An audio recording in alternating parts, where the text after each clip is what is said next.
Christmas! Ilang days na lang, New Year na, update tayo. Continue po yung ating team dito sa ating Sahudulan project, ayan po. So, ito po, nung mga nakaraang araw is napinturahan na. So, minsan makikita mo na yung mga konting maninipis, kaya kailangan doblihan. Makikita nyo rin minsan yung mga may konti pang mga bako-bako, kaya kailangan haguran po ng masilya. So, nakaraan po, bago po yung Pasko, na-install na po ni Ray yung ating mga pinto. Ayan. Yung pinto po dito sa ating balcony, ayan po. Ito po yung pinto dito sa ating balcony. So, mostly ang gagawin ng team is painting works na lang. Tapos yung garage, sa garage po magta-tiles. Ayan. Ito po is parang one room partition lang. Tapos ito pong maliit na kwarto is para po sa kanilang mga gamit. Mga damit, mga ganon. So, ito po flat ceiling lang. Gamit po yung fencing board. May pin lights, ayan po. Tapos, ang pintura po nito is bridal white na Davies. Tapos, meron tayong cappuccino na lining o baseboard. Ayan po. So, kung mapapansin nyo, yung pinto nila ma'am dito, maliit lang. 70 po ito. Meron, actually, pang kwarto talaga 70. Saktong laki, saktong liit, parang ganon, katamtaman. Pero sa Lumina kasi, doon sa hardware na kinukunan ko, wala silang 70. 80 ang meron sila, kaya 80 ang ini-install namin. Pero okay din naman po ang 70. Malaki na rin po siya. Ayan o. So, bali dito po, preparasyon na sa baseboard paint. Ayan, baseboard paint po yan. Same lang po dito. Tapos, meron na rin tayo brought yung ating tiles dito. Linis na lang. Ayan. Ang term para sa mga pintor is hihilamusan na lang, kumbaga. Tapos, yung hamba, tsaka yung ating mga pinto na lang retouch. Tapos, yung mga cover po ng ating mga switch outlets, hindi muna nilagay. Ayan po. So, wala pa tayong ilaw dito sa may hagdan. Ito po yung kanilang staircase. Ito po yung kanilang fixed glass na nakapapansin ko pa yung mga siwang, may mga awang pa. So siguro after po ng malinisan matapos, babalikan po ata ito ng contractor sa glass para po lagyan ng sealant. Ayan po. Para sealed lang talaga. So, bali ang hindi na lang po nagagawa dito is yung ating cover ng hagdan at saka po yung ating kisame ng ating bathroom. Ayan. So, ito na po yung ginagawa dito is yung ating hagdan. Nilalatagan po ng metal parings. So, yung cover po doon muna sa may step, tapos sunod naman yung dito naman sa may ilalim ng hagdan na.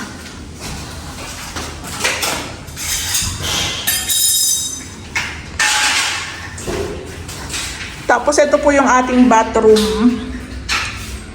Medyo mahaba. So, 3 tiles po ang ginamit dito. Ayan, ang ganda. Medyo mahaba po yung bathroom nila, ma'am. I think nasa mga 2 meters po ata to.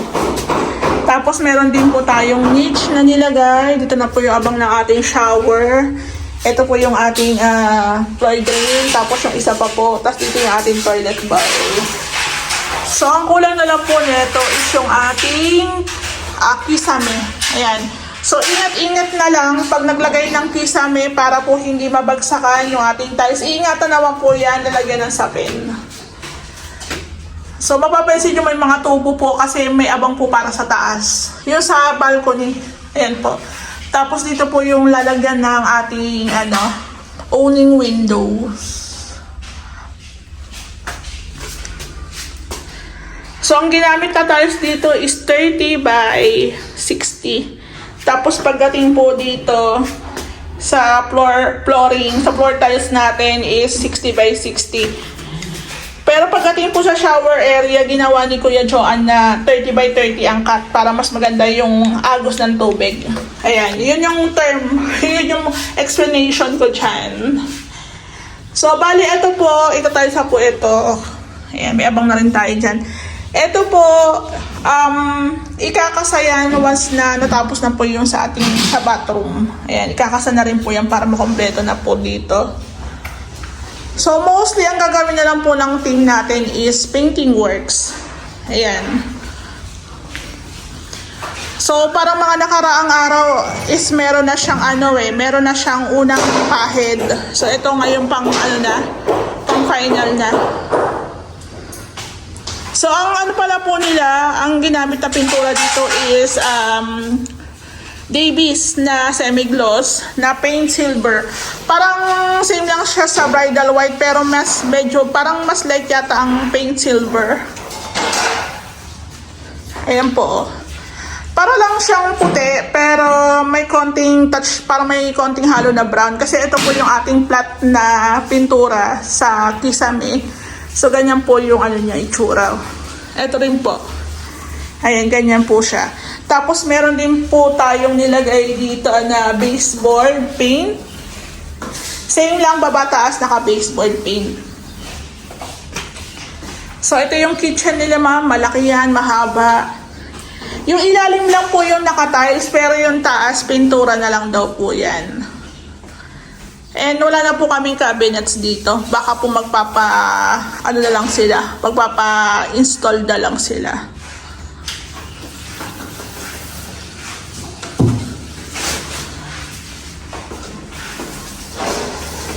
So, ito po yung garage area. So, dito naman po preparasyon na po sa paglalatag ng ating 40 by 40 garage tiles. Ang prepared po talaga namin sa garage area para hindi na rin kami mahirapan. Parang nagsiset na rin kami ng standard na pagdating po sa garage, 40 by 40 ang pinaka-suggest namin. Actually, ang 40 by 40 rin kasi na design, parang yun din talaga yung pang garage din talaga. Medyo magaspang ng konti. Ceramic po siya. Ayan, pag kulay brown po kasi ang likod ceramic yan. So, kailangan mo nang ibabad sa tubig. Siyempre, ang mix po natin is isang semento, dalawang adhesive yan. Parang ganon. Dalawang adhesive, isang semento. Yan po yung kanilang timpla. Ito yung design ng tiles nila, ma'am. Medyo rough po siya.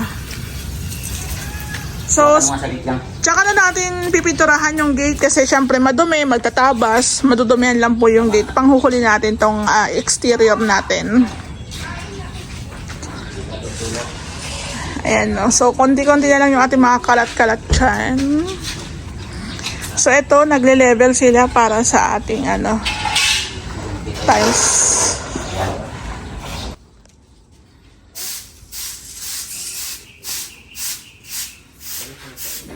Size lang ang adjust natin.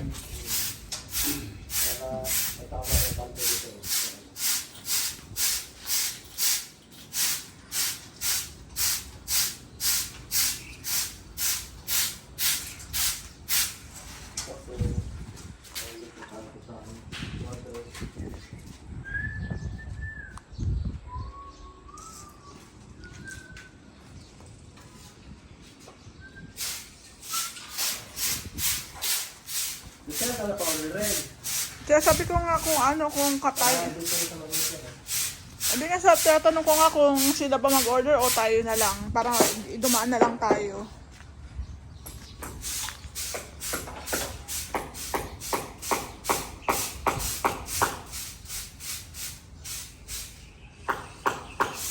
Hello po, magandang hapon.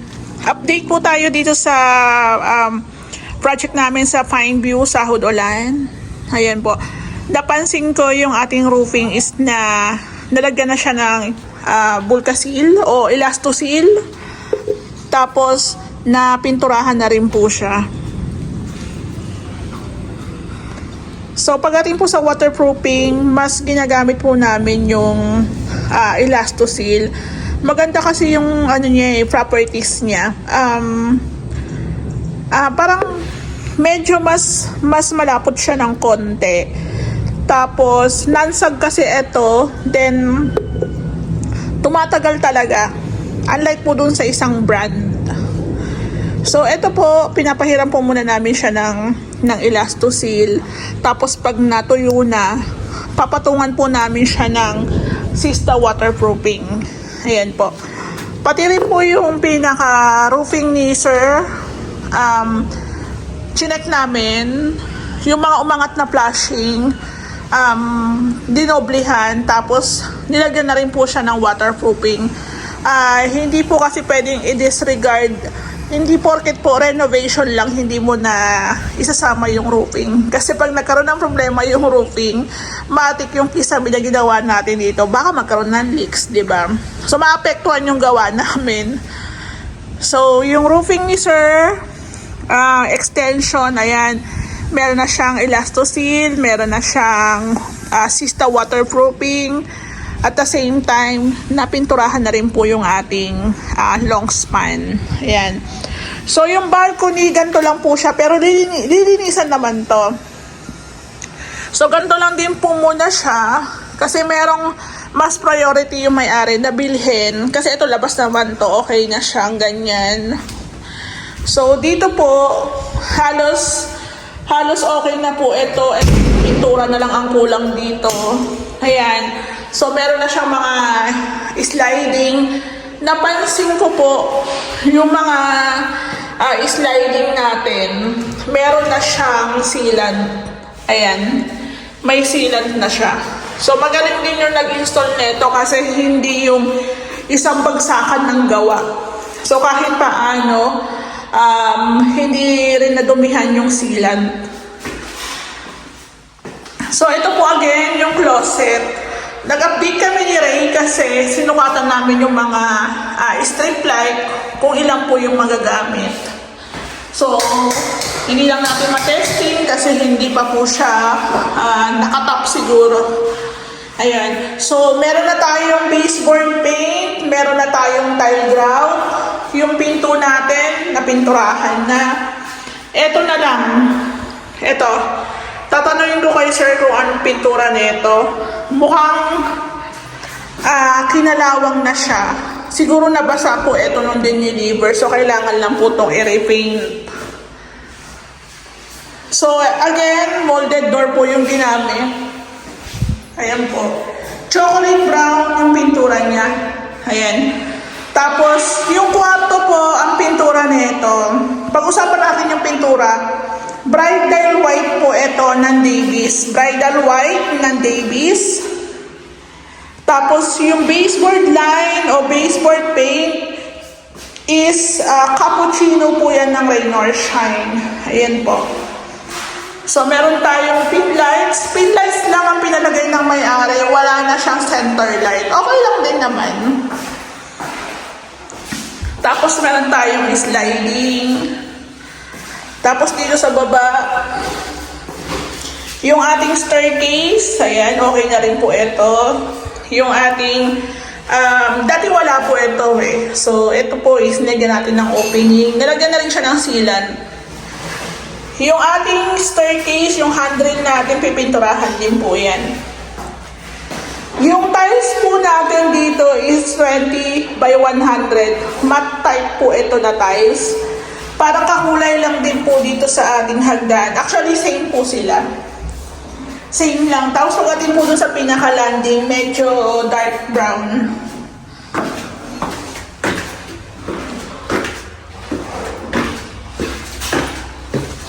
Baba lang tayo dito.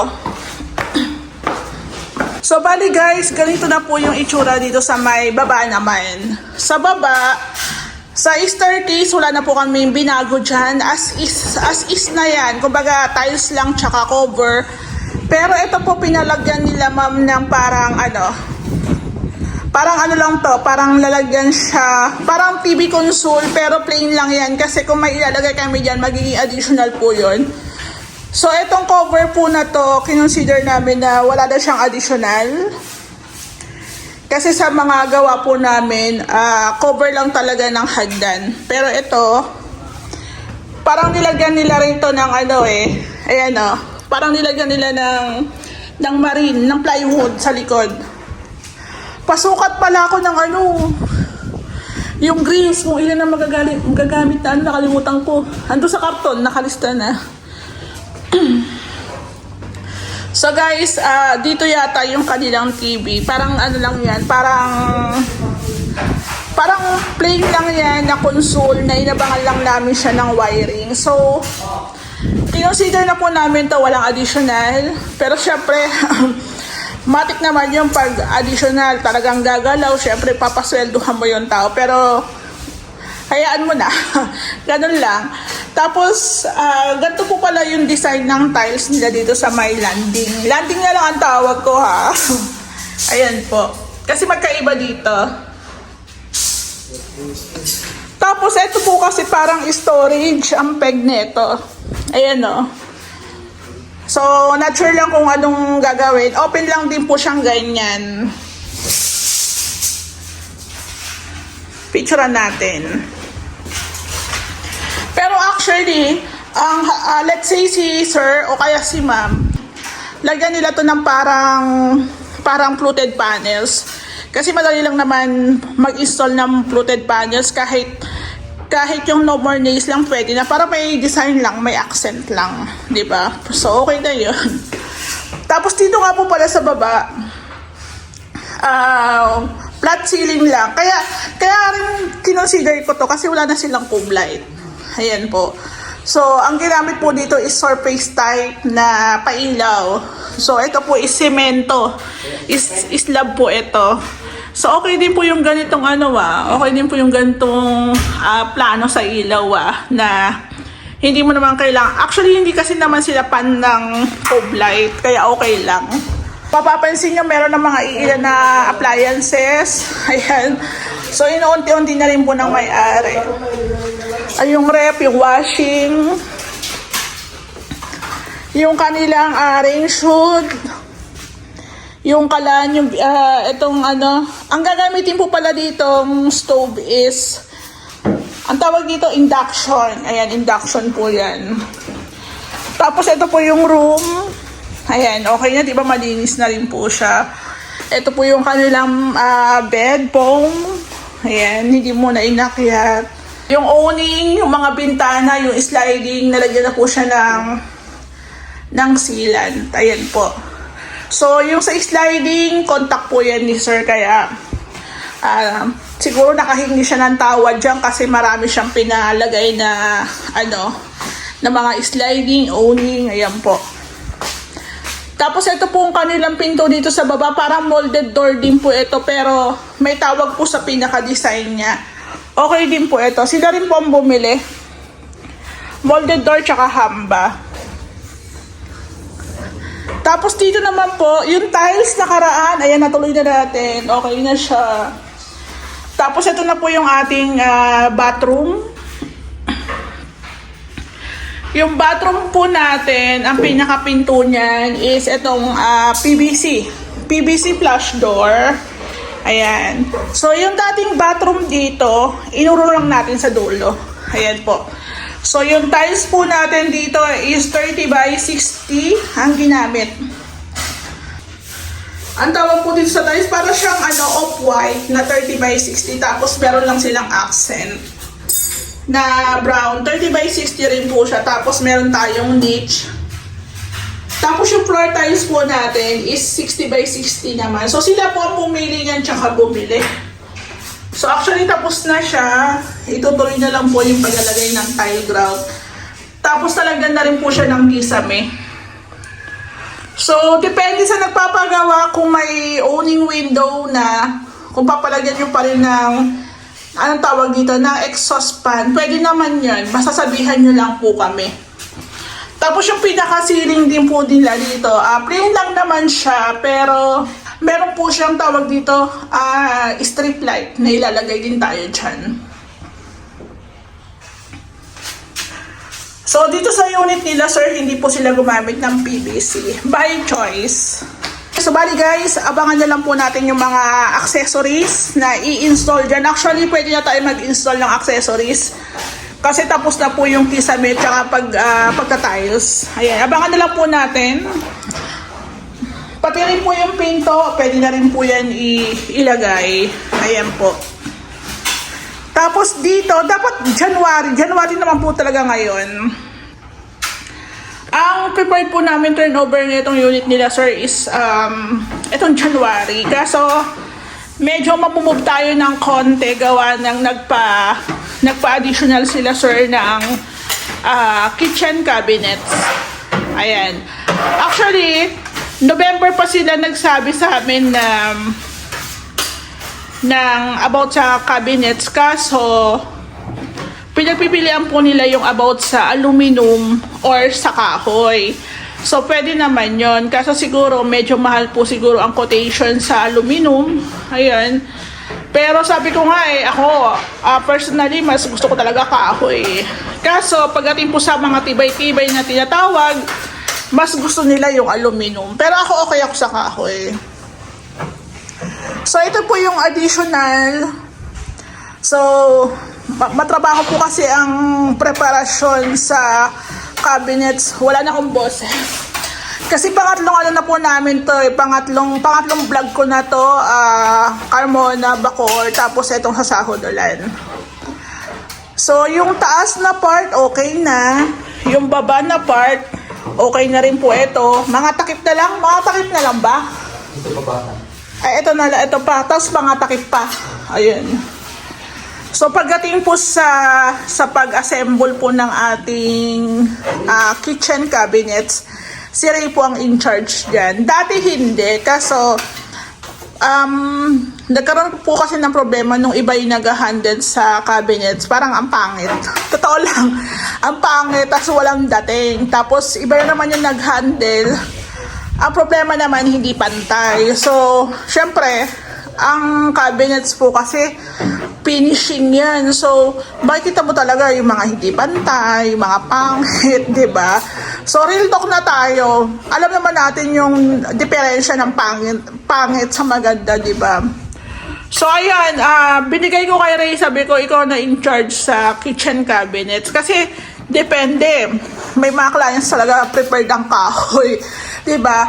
Or, depende pa rin talaga rin sa budget. May iba kasi gusto aluminum. So, mas pabor yun sa amin kasi mapapabilis na rin yung aming turnover.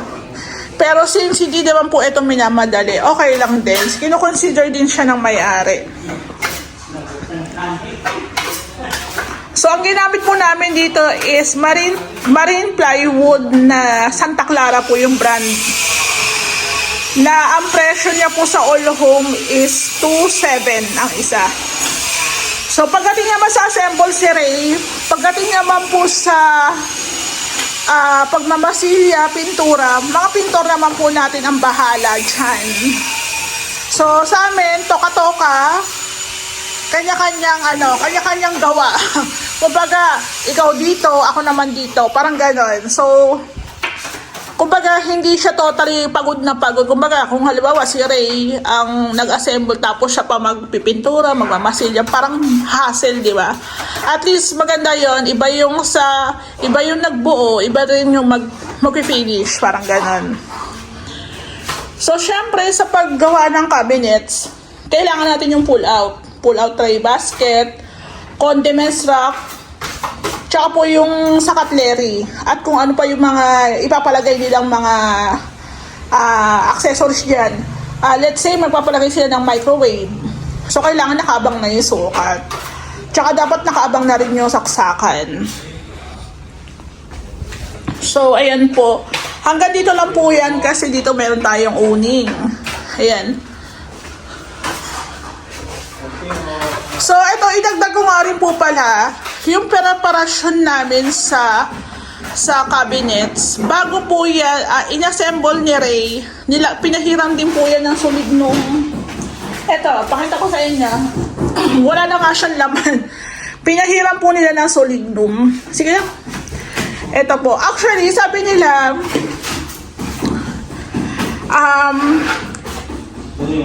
ito po kasi anti-anay, pero sabi sa mga comments, parang aanayin pa rin daw yan. Pero, tiwala ako dito sa unit nila, sir, kasi bago po kami nagsemento, nagposte, nagbuhos, nag-treat po dito si sir ng anti-anay, parang pinapest control niya. So yung lupa natin, naka-pest control yan. Then yung ating cabinets, nakasulignum yan. So ito, wood preservative. So kung anayin, parang labas na kami doon, di ba? Kasi sinunod naman namin yung preparasyon. Pero syempre, given na yung katagalan, di ba? Lalo na kung hindi malilinisan ng maayos. So ganun lang yon.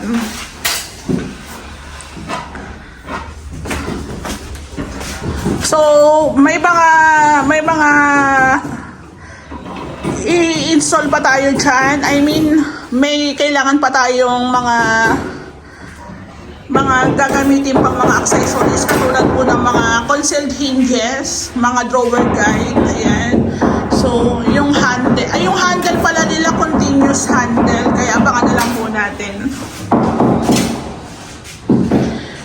So, eto po, hopefully, etong January, ma-turnover na namin kasi marami talaga kaming projects.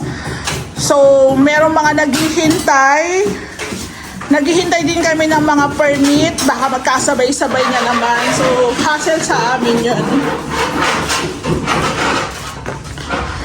So, dito po sa labas, ayan, may mga konti pang kalat. Pero syempre, madali na lang po yan. Gagawa pa.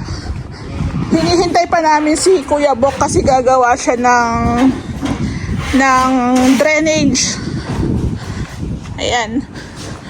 So, ang tiling works natin, yan na lang. Sa drainage na lang po yung tiling works namin.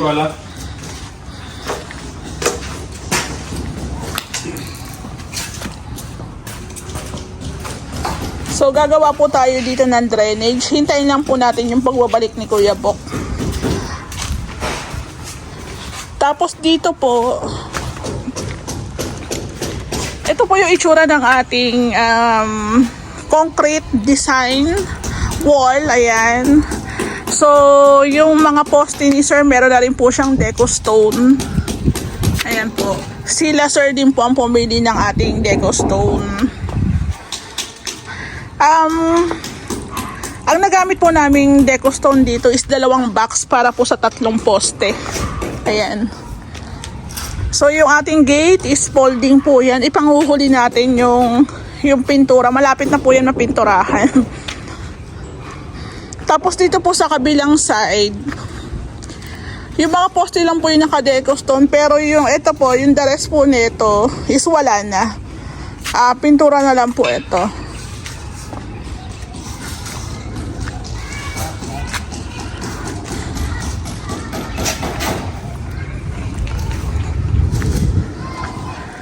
So, yung labas po namin, wala pa po tong final paint. Pero may primer na yan, di ba? Primer na yan. Ayan na yung kulay niyan. Talaga? Ganyan pala yung tool white. Pero isang hagod pa yan. Finish na yan? Okay.